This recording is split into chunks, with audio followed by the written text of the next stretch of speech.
কিন্তু আমরা কি করে বুঝবো? মানে আমরা তো বুঝতেই পারবো না কার সাধারণ জ্বর আর কার এই ভাইরাসের জ্বর, করোনায় জ্বর। সেই জন্য তো আমাদের সামাজিক দূরত্ব মানে সোশ্যাল ডিস্টেন্সিং মেনটেন করতে হবে, কারণ এই ভাইরাসটা বাতাসে খুব একটা ওড়ে না, মানুষের শরীর থেকে শরীরে টাচ থেকে, ছোঁয়ার থেকে, স্পর্শ থেকে সেটা সংক্রমণটা ছড়ায়। তাই আমাদের এই সামাজিক দূরত্ব বা ফিজিক্যাল ডিস্টেন্সিংটা মেনটেন করতে হবে। বাইরে থেকে বাড়িতে ঢোকার সময় জামা কাপড় পাল্টে ফেলতে হবে, ভালো করে হাত পা ধুয়ে নিতে হবে, স্যানিটাইজ করে নিতে হবে।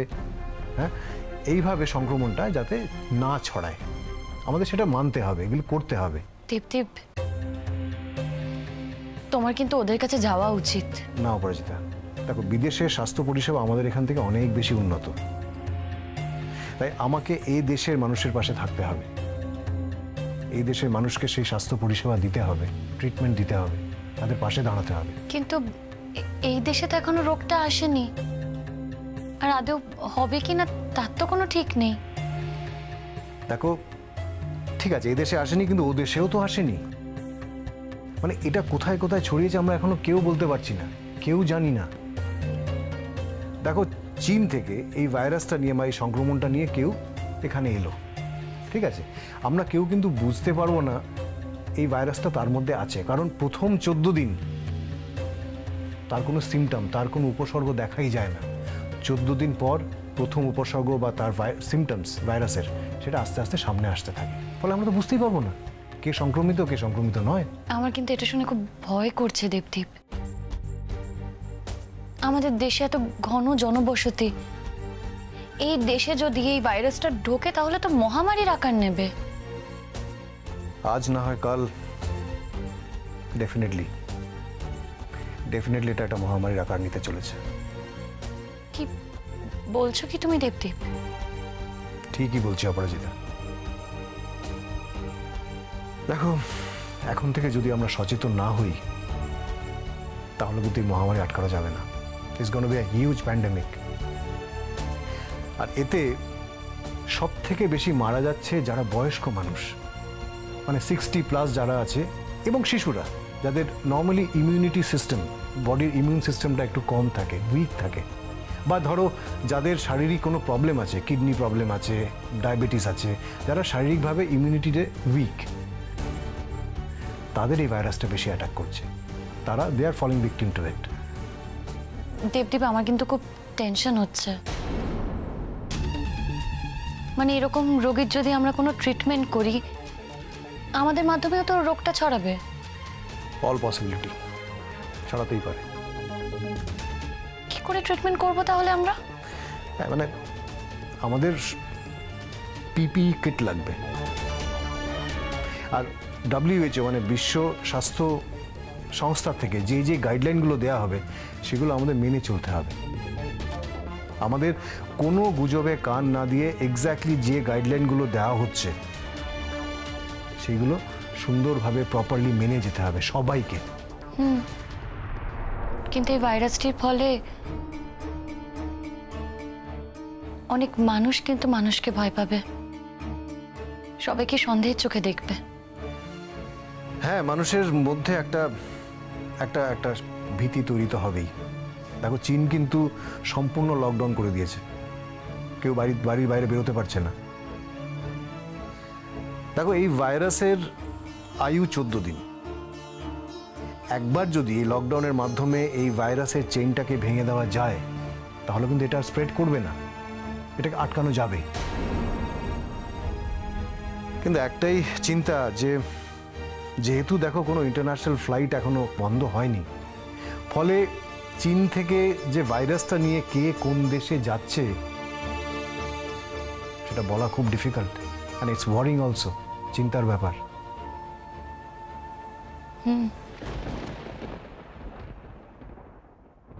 কি হলো অপরাজিতা, তুমি ভয় পেয়ে গেলে?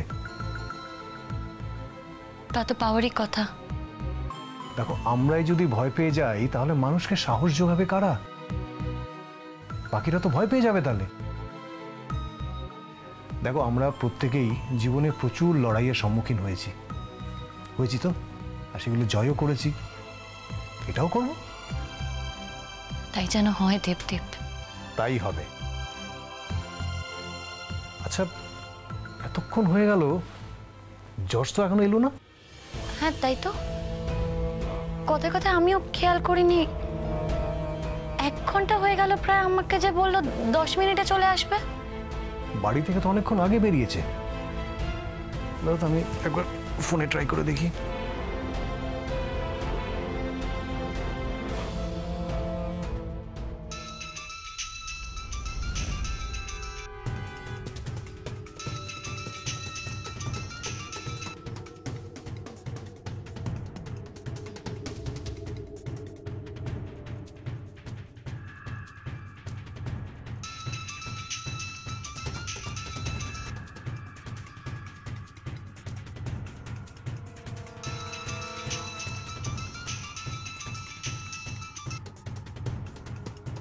ফোন তো ধরছে না দেবদেব, রিং হয়ে যাচ্ছে, কারোরই তো ফোন ধরছে না। যশে কোনো অ্যাক্সিডেন্ট হলো না তো? যদি এরকম কিছু হয় আমি কিন্তু নিজেকে ক্ষমা করতে পারবো না দেবদেব। ও অসুস্থ, এই অবস্থায় ও বেরিয়েছে, আর আমিও কি ইনসিস্ট করেছি এখানে আসার জন্য। আমি নিজেকে ক্ষমা করতে পারবো না ওর যদি কিছু হয়। আমি তোকে জোর করলাম বলে, আমি তোকে ইনসিস্ট করলাম এখানে আসার জন্য, সবকিছু জেনে শুনে ওর এই অবস্থায়। এত ভয় পেও না তো অপরাজিতা। হ্যাঁ, আরে অন্য কিছু তো হতে পারে, এত ভাবছো কেন?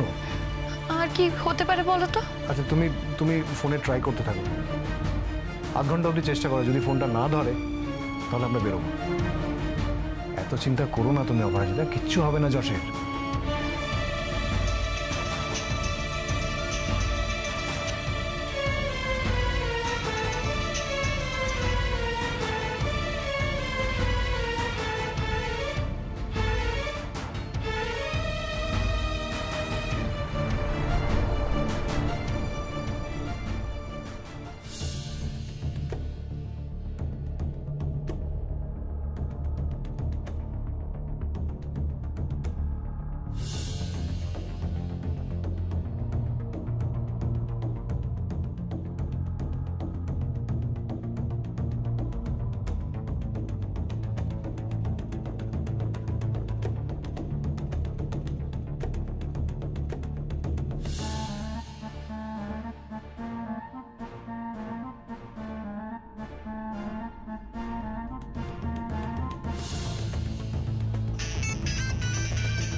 হ্যালো, হয়েছে কি কাজটা? কখন থেকে তো তোর ফোনের জন্য ওয়েট করছি। কাজটা হয়ে গেছে, পাখি এখন খাঁচায়। বাবা শান্তি, কেউ দেখে ফেলেনি তো? কোনো গন্ডগোল হয়নি তো? কিচ্ছু হয়নি, কোনো গন্ডগোল হয়নি। কাজটা পুরো মাখনের মতো হয়ে গেছে। যাই হোক, তুই কখন আসছিস বল?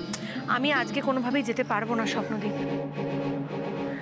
এদিকে অনেক সমস্যা আছে, অনেক ঝামেলা আছে, সেগুলো সব সামলে তারপরে আমি কালকে দেখি এক ফাঁকে যাব। ওকে, দেখ কতটা তাড়াতাড়ি ওদিকে ম্যানেজ করতে পারিস। আমি কোনো তাড়াহুড়ো চাই না স্বপ্নদীপ, প্লিজ এটা মাথায় রাখ। কাজটা ভালো মতো হয়ে গেছে সেটাই আসল। আর যাই হোক, ও তো এখন আমাদের জিম্মায় চলে এসেছে, ও চাইলেই তো আর উড়ে যেতে পারবে না। না না না, কোনো প্রশ্নই ওঠে না। তুই একেবারে নিশ্চিন্তে থাক। দেখ, আমি তো তোর বলে দেওয়া ওষুধটা আনিয়ে নিয়েছি। এখন শুধু পাখি খাবে আর ঘুমাবে। যাই হোক শোন, আমি তোকে এখানকার লোকেশনটা পাঠিয়ে দিচ্ছি, তুই সময় মতো চলে আসিস। জ্ঞান ফিরেছে? না, এখনো জ্ঞান ফেরেনি, এখনো পুরো অন্য জগতে রয়েছে। আচ্ছা, জ্ঞান তো ফেরার কথা, একটু পরেই বোধহয় দেখবি ওর সেন্স ফিরে আসবে। আচ্ছা ঠিক আছে, জ্ঞান ফিরলে আমাকে একটু জানাস তো। আচ্ছা না না না না, তোকে ফোন করতে হবে না, আমি সময় বুঝে ঠিক ফোন করে নেবো। তুই আমার কলের জন্য ওয়েট করিস, আমি জেনে নেবো। ঠিক আছে, এখন রাখছি, বাই। বেশিক্ষণ কথা বলতে পারবো না। ওকে ওকে ওকে, বাই। হুম।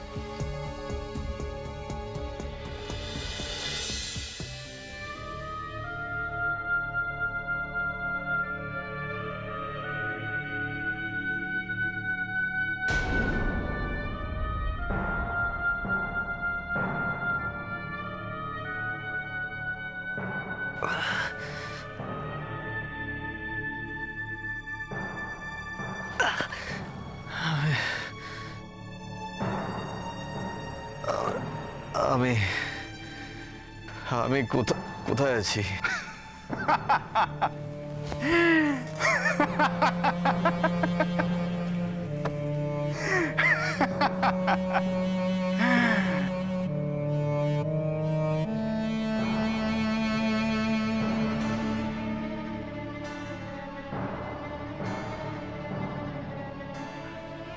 কে আপনি? এরও আবার স্মৃতিশক্তি হয়ে গেল নাকি?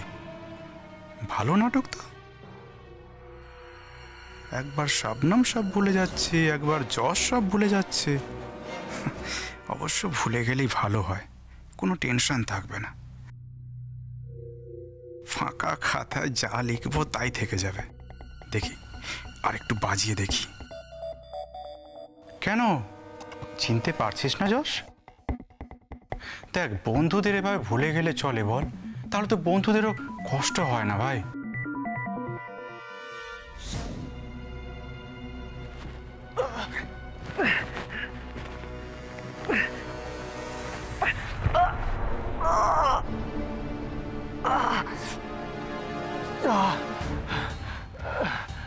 জল খাবো, জল প্লিজ।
স্বপ্নদীপ, যা, এ তো দেখছি সব মনে আছে। মায়েরই বলছি ভাই, আমি ভেবেছিলাম তোর স্মৃতিশক্তি বোধহয় মায়ের ভোগে। ভালোই হলো, সাদা পাতায় রচনা লিখবো। এখন দেখছি সে গুড়ে বালি। কেন এনেছিস আমাকে এখানে? কোথায় এনেছিস তুই এটা আমাকে? ওই যে বললাম, স্বর্গে।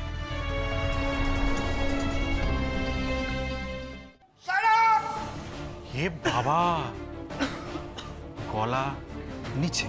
হ্যাঁ দেখ, এভাবে আমাকে বকাবকি করিস না যশ, আমি তো ভয় পেয়ে যাবো। বল, এটা কোথায় এনেছিস আমাকে? এটা তোর বাড়ি। মানে? মানে আজ থেকে এটা তোর বাড়ি। দেখ, পছন্দ হয়েছে তো?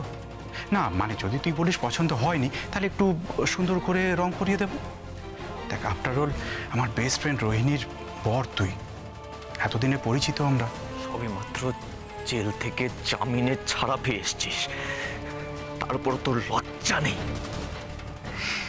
কেন? না না, তুই আমাকে একটা কথা বোঝা যশ, আমি লজ্জার জন্য কি এমন কাজ করেছি বলতো?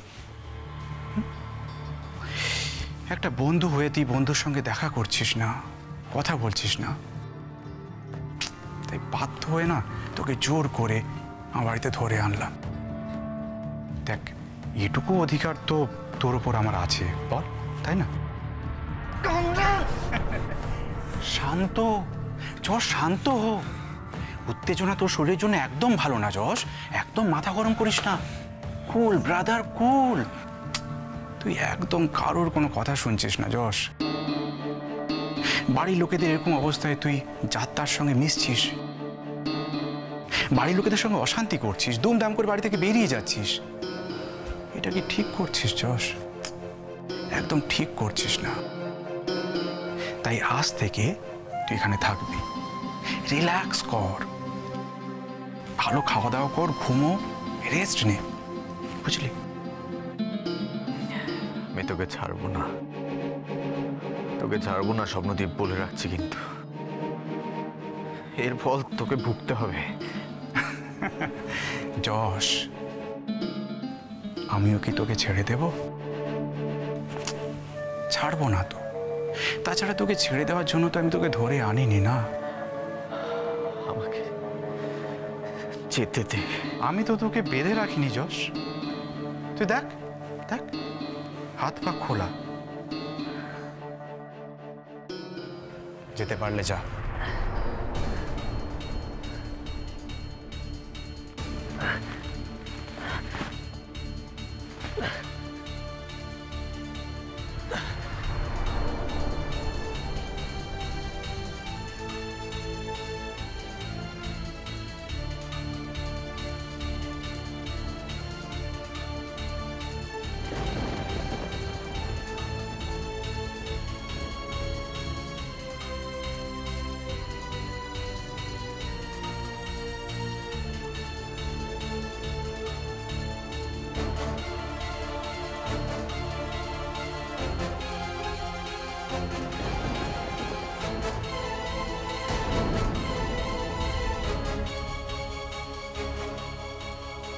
ইস,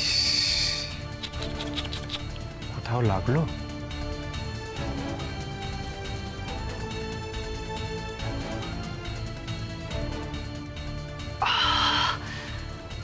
আমাকে ছেড়ে দে স্বপ্নদীপ, আমাকে যেতে দে স্বপ্নদীপ। আমাকে আটকে রেখে কি হবে? দেখ, আমার শরীরের পরিস্থিতি তুই জানিস খুব ভালো করে। তুই খুব ভালো করে জানিস যে আমি আর বেশি দিন বাঁচবো না। আমাকে এখানে আটকে রেখে এই শেষ বেলায় কি চাই তোর?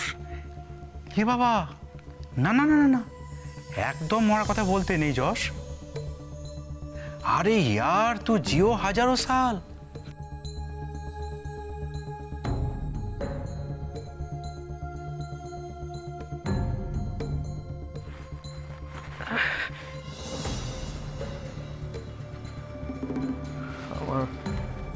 আমার মোবাইলটা খুঁজে লাভ নেই যশ।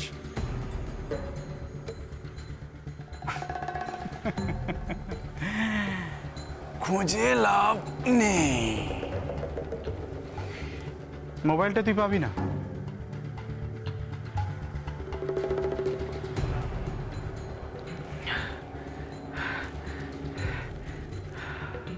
আমার মোবাইলটা দে স্বপ্নদীপ। আচ্ছা যশ, আমার কপালে কি রাধা লেখা আছে? দেখ यार, তোর সঙ্গে এতদিনের সম্পর্ক, কেন বারবার চাইছিস বলতো? দেখ, তোকে বারবার মুখের পর না বলতে না আমার তো খারাপ লাগে। বল, কেন তুই মিছমিছি আবদার করছিস বলতো? কত টাকা চাই তোর? কত টাকা চাই বল? কত টাকা পেলে তুই আমাকে ছাড়বি এখান থেকে? না, টাকার গল্প শোনাতে আসবি না, কারণ স্বপ্নদীপ তোর মতো বেঈমান না। একটা মেয়েকে সারা জীবন ধরে ভালোবাসলি, তারপর বেড়াতে গিয়ে আরেকটা মেয়ের সঙ্গে তোর পরিচয় হলো, তারপর তাকে আবার নতুন করে ভালোবেসে ফেললি। আর যখন সেই আগের মেয়েটি মানে রোহিণী সেটা প্রতিবাদ করতে গেল, সে খারাপ হয়ে গেল। তোর আর শবনমের মনটা মন, তোর আর শবনমের কষ্টটা কষ্ট। রোহিণীর মনটা মন না, রোহিণীর কষ্টটা কষ্ট না। রোহিণীর কষ্টের কোনো মূল্য আছে তোর কাছে? কোনো মূল্য নেই। একটা মেয়ে সারাটা জীবন শুধু যশ যশ করতে করতে নিজের সবকিছু, এমনকি নিজের ক্যারিয়ারটা পর্যন্ত নষ্ট করে দিল তোর জন্য। বিনিময়ে সে কি পেল যশ? কি পেল? ঘৃণা, শুধু ঘৃণা। কেউ রোহিণীকে বুঝলো না, কেউ না, এমনকি তুইও না যশ।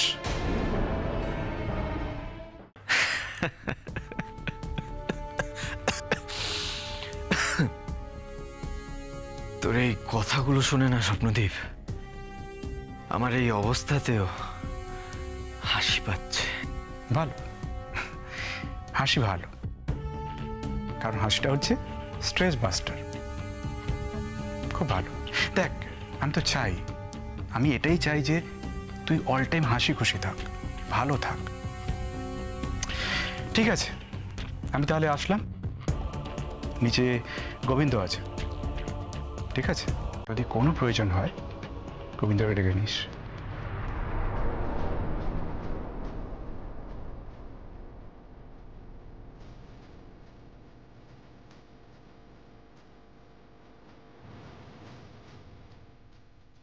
স্বপ্নদীপ, স্বপ্নদীপ, আমার কথা শোন।